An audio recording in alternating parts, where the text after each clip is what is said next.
Hello everyone and welcome back to my YouTube channel. My name is Danielle if you're new, and I'm a full-time reseller on Poshmark and Mercari. Today we are back for the video number 2 in the Reselling 101 series. If you missed video number 1, go ahead and go watch that now. It is a video all about different reselling terms and what they mean.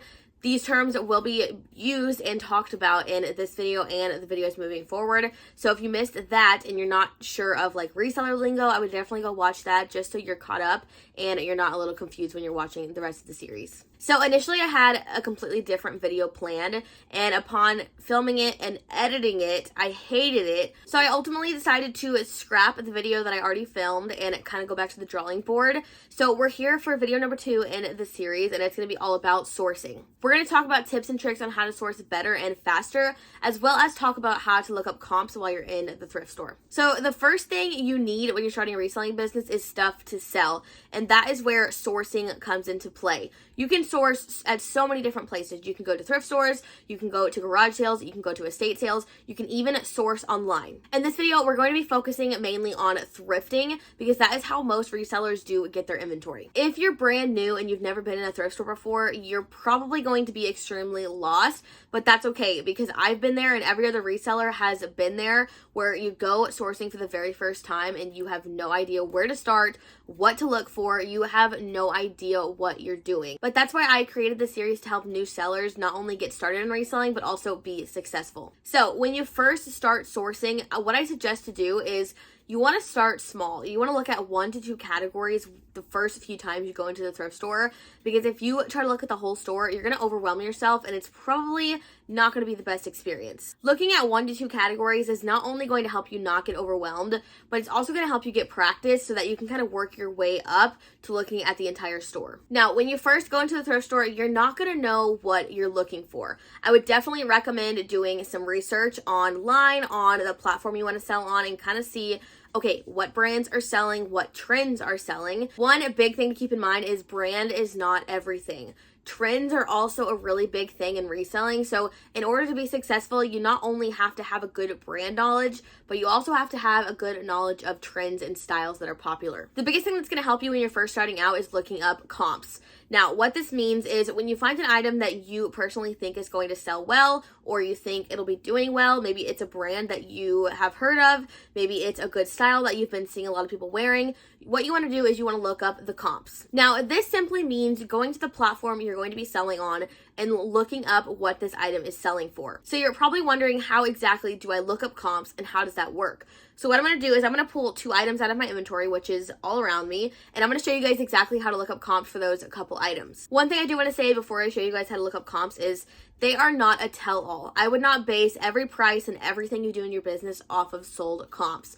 You also have to keep in mind a ton of other factors. You need to keep in mind the condition of your item. Is it pre-owned? Is it brand new? Is it new without the tag? You also have to keep in mind not only the sold market for the item, but the available market for the item. Because if you're buying something and there's already 20 listed on Poshmark in the size that you have, you're probably not going to get at the top of the comps that you're seeing. This also works the other way. If you're buying an item and there's none listed on Poshmark, or there's none in the specific size you have, you should definitely price it on the higher end because you could definitely get more for the item. So in the beginning, don't get discouraged if you're either not fast at something or not very good at something, because this is definitely a learn as you go business. And even though I'm going to teach you something here, it may take you a few months to actually put it in play and actually get really good at it. So now let's learn how to actually look up comps. I pulled 2 different items over that I have recently purchased from the thrift store, and I'm going to show you guys on my laptop in a screen recording how to look up comps and how to determine if this is an item you should buy or not. So the most important thing when looking up comps for an item is you want to look up the comps for the platform you're selling it on. So if you're going to be selling these items on Poshmark, you need to look up the comps on Poshmark. If you're going to be selling them on eBay, you need to look up the comps on eBay. I personally sell on Poshmark and Mercari, and I'm slowly venturing into the eBay space. So I look up comps on Poshmark, and then I look up comps on eBay. I do not look up specific comps on Mercari because I just don't think the extra step is necessary. I take my prices from Poshmark and use the same ones on Mercari. So we're going to act like we're at the thrift store and we saw this Free People thermal top. This is one of the Free People tags. This is the thermal top. We have looked it over. It's in good condition, and it is $3.50. We also have another item here that we found at the thrift store. And this is by the brand J. Crew Mercantile, and it is on sale for $3. So there's two ways you can look up comps. You can either go individual item as you pick it up, or you can wait till the very end and kind of look up all the comps all at once. What I would suggest when you're brand new is looking up comps as you pick up each individual item. Because you're still new and you're still learning different brands and what's selling well, you don't want to fill up an entire cart that you think is worth something and then you go to look it up and all of it's terrible and then you get really discouraged. If you look up individual items as you go, it won't be as stressful when you have a giant cart you're trying to look everything up, and you'll be able to go one by one and kind of take your time and research well. So the first item we're going to look up comps for is the Free People top. Now, this is just a Free People blue thermal tunic top, okay? Now, when you're first starting out, you're not going to know all of the keywords for different things. When I first started, I didn't know this was a thermal top. I didn't know this was called a tunic top. I didn't know what to call this, okay? So you'll probably not be searching a bunch of keywords like I am, but one thing that's really helpful with a lot of pieces is they'll have a style number. Now, some style numbers are harder to find than others. Some pieces will literally just say style number. Some will be a little harder to find. So there's two different ways you can look up the comps for this Free People top. One of them is using the style number, and one of them is just typing it into Poshmark and looking for it. So I'll show you the first way first, looking up the OB number, which is the style number for Free People. Where my little finger down there is pointing, you'll see OB, and then you'll see a long number. So what we're going to do is we're going to go over to Google. This also works on Safari. Obviously, when you're in the thrift store, you're not going to have your whole laptop with you, but this works the same exact way on your cell phone. So what we're going to do is we're going to type in Free People, and then what we're going to do is we're going to type in OB, and then we're going to type in the entire OB number. Make sure you type in the OB part, because that is very important for Free People pieces. So we're going to type in that whole number. We're going to go, I typically just go to images because it's a habit for me, but you can just look at it from that front page. But we're scrolling for 2 seconds and we already know what this is called. This is called the Free People Catalina V-neck thermal top blue. So what we're going to do is we're going to go into here. We're going to copy the name of this item. Once we've copied the name of the item, we're going to go to Poshmark. And we're going to type in the brand name again, and then we're going to paste what the item is called. This is going to pull up the results for everything that is listed on Poshmark right now under that specific name. So here are the search results for the top that we just looked up.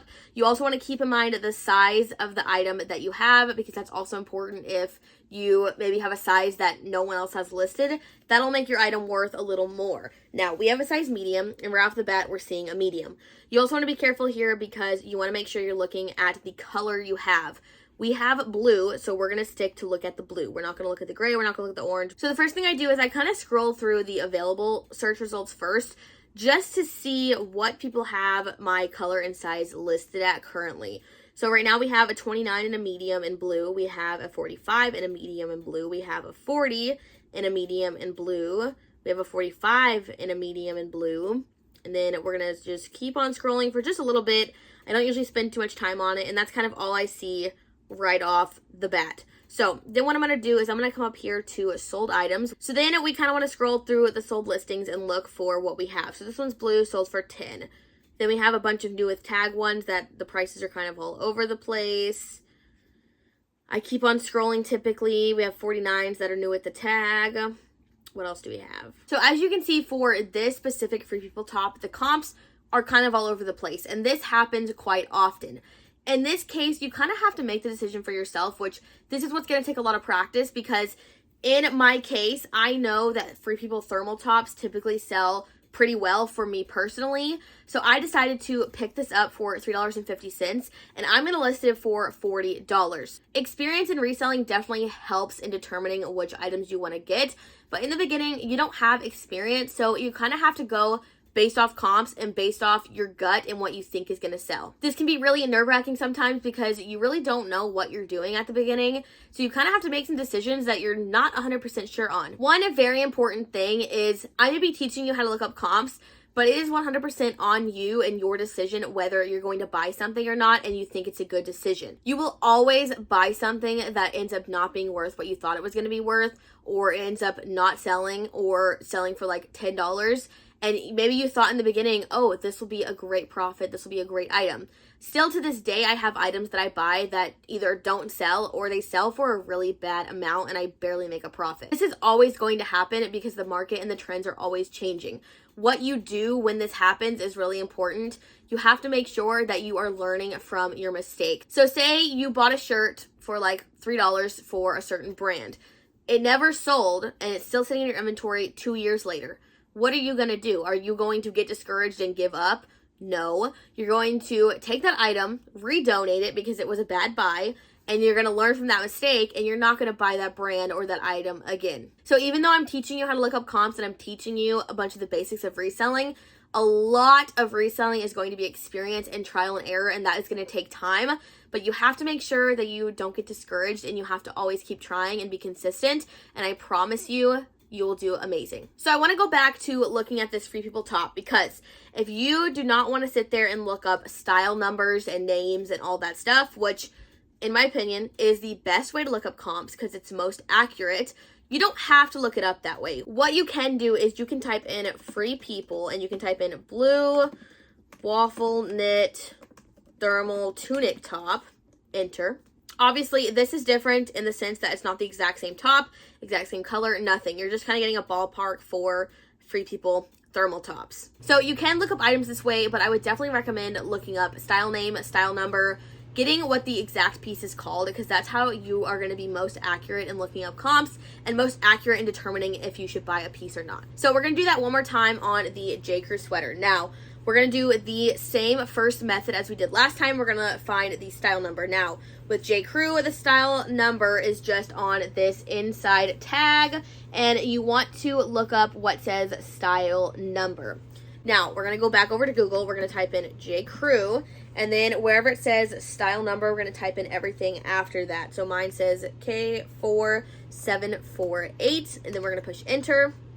And then I always go to images, just a habit, because I look for stock photos this way. And then we're going to scroll, and right here, this is actually a Poshmark listing, and it is called the J. Crew Wool Blend Cowl Neck Gray Sweater. So what we're going to do is we're going to visit this Poshmark site. So this one is listed for $32. What we're going to do actually is just copy the title, and then we're going to go back up to the search bar. We're going to paste the title, and we're going to look up what is available and what is sold. So ours is in a size extra, extra small. So we see one for extra, extra small, 35. This is actually my listing that I have up right now.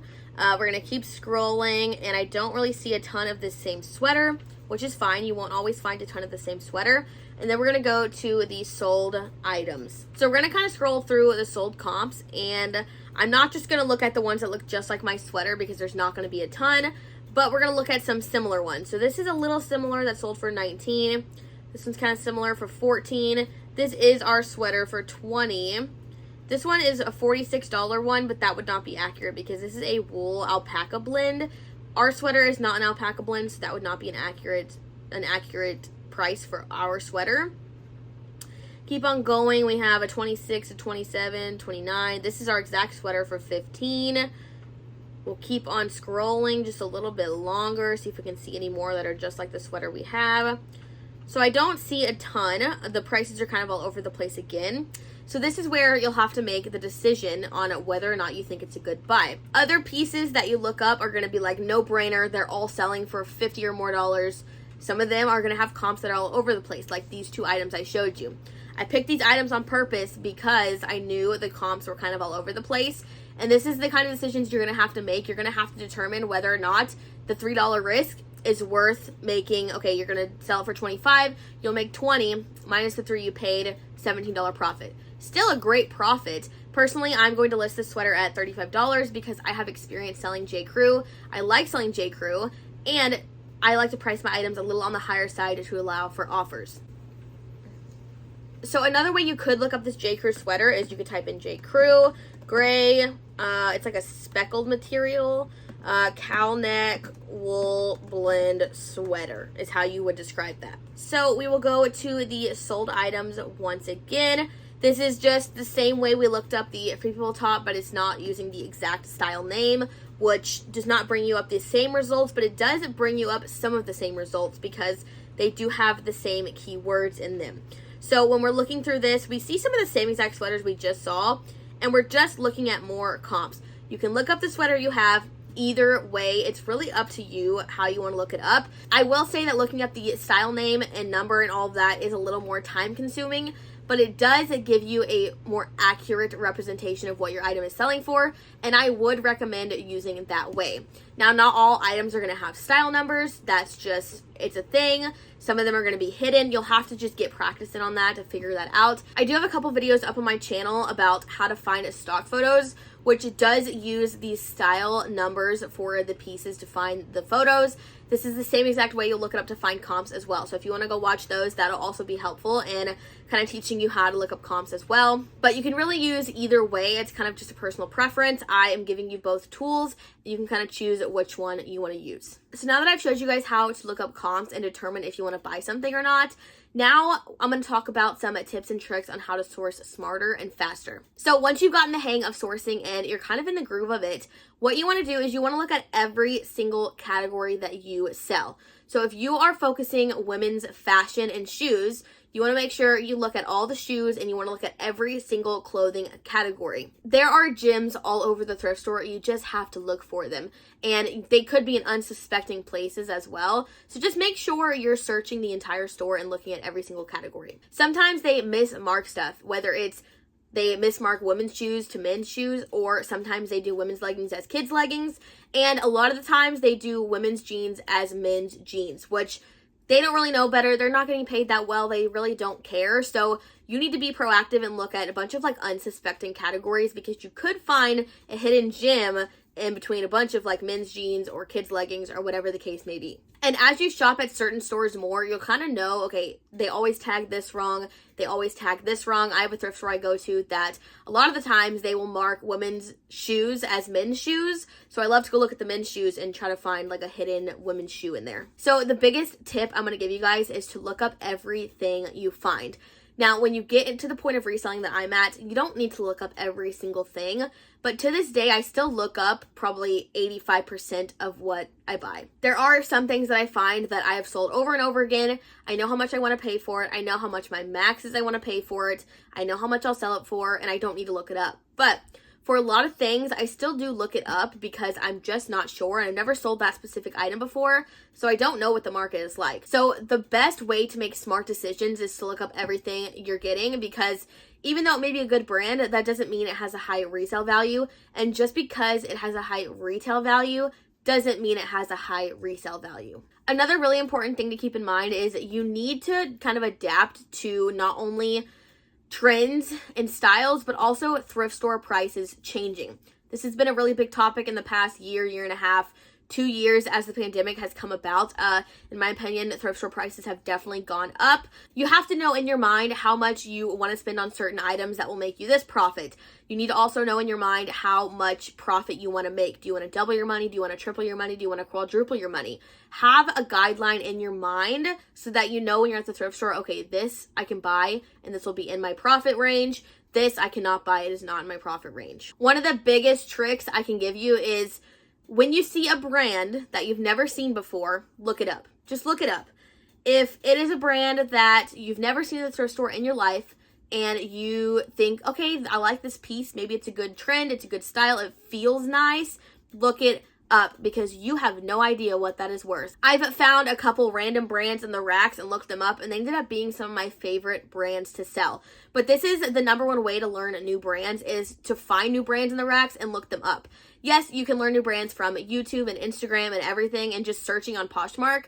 But when you're in the thrift store, just look up random brands when you're there. It may take extra time, but you could find some hidden gems. One thing I have to say is people are going to stare at you while you are looking up comps in the corner. They're going to be like, what is this girl doing looking at different tags and on her phone looking at something? They're also going to stare at you as you push an overflowing thrift store basket through the store. But don't let this bother you. Keep on doing you. You know what you're there to do. You know that you're there to get things to resell because this is your job or this is your side hustle and this is making you money. Don't worry about what anyone else is doing. Do what you went there to do and get your stuff and go. This is also true in looking around and seeing other resellers at the thrift store. do not, I repeat, do not leave a thrift store because there is another reseller there looking at the racks. They are not selling the same thing you're selling. They could have a couple brands that overlap you, but there are so many different categories and so many different resellers out there that I promise you that one reseller is not taking every single thing that you're looking for. So if you see another reseller at the thrift store, don't leave, don't get discouraged, keep looking, because I promise you there's something there that they are not looking for that you are looking for. One huge thing to look out for is you want to keep track of the thrift stores near you and when they have sale days. Now, not every thrift store has sale days. All the ones by me do have sale days. I typically only go on sale days because that's the best days to go. So if your thrift store has sales, or maybe they have a 99-cent color tag, they have different color tags, write those down and figure out what your favorite day to go is. Personally, a lot of thrift stores near me have 50% off sales. Now, these sales may be busier than normal days, but you're going to get the best bang for your buck on these days, which means you're making the best profit you can be making. Another thing that goes along with sale days is see if your thrift store or Goodwill has a loyalty program. Not all of them are going to have one, and not all of them are going to be the same. One Goodwill may have a loyalty program, and the other Goodwill may not have a loyalty program. All you have to do is ask. Some of them are like hidden loyalty programs. One of the ones I go to has 5 stars. It's one of my favorite loyalty programs out there. But you're never going to know unless you ask. Sale days and loyalty programs are a great way to get discounted stuff or even free items sometimes. And I like to use either loyalty points or sale days to try out new brands that I've never tried before. So say you've gone to the thrift store, you've seen this brand a couple times, you maybe briefly looked it up, but it didn't look that interesting to you, but you're there on a sale day, it's marked at $4, it's half off, it's $2. I would try out the brand. If you have anything in your mind that's telling you, okay, maybe I should pick this up, you need to pick it up and you need to try it out. Sometimes this happens to me and I don't really want to buy it full price, so I'm like, maybe I'll try it out if I can get it cheaper. Now, the final tip / trick that I am going to tell you guys is do not just stick to your bubble of thrift stores that are near your house. Travel to ones that are outside your area because you have no idea what other cities or towns next to you have to offer because you don't live there. I have seen resellers on Instagram or YouTube travel hours outside of their way because they know that they can go to either a Goodwill bin store or they can go to a Goodwill or a thrift store that they know has really good stuff or really good prices. But you never know what any of these stores have to offer unless you actually go to them. It's going to be really valuable to you to actually have a good knowledge of all the thrift stores within however many miles, however many you're comfortable in. Pick a mileage amount or a time amount. Look up all the thrift stores in that specific area, make an entire list of them, and then cross them off as you go to them, and then write pros and cons of each one, and then determine which ones are your favorite. Now, I would give the thrift stores a couple different chances and tries, because just because you go one day doesn't mean if you go the next day or another day that week that it won't be good too. But I would definitely recommend just trying out different stores that are either farther away, or I would definitely try to look for honey holes that are random little thrift shops that aren't like a big box name thrift store or a big box name Goodwill.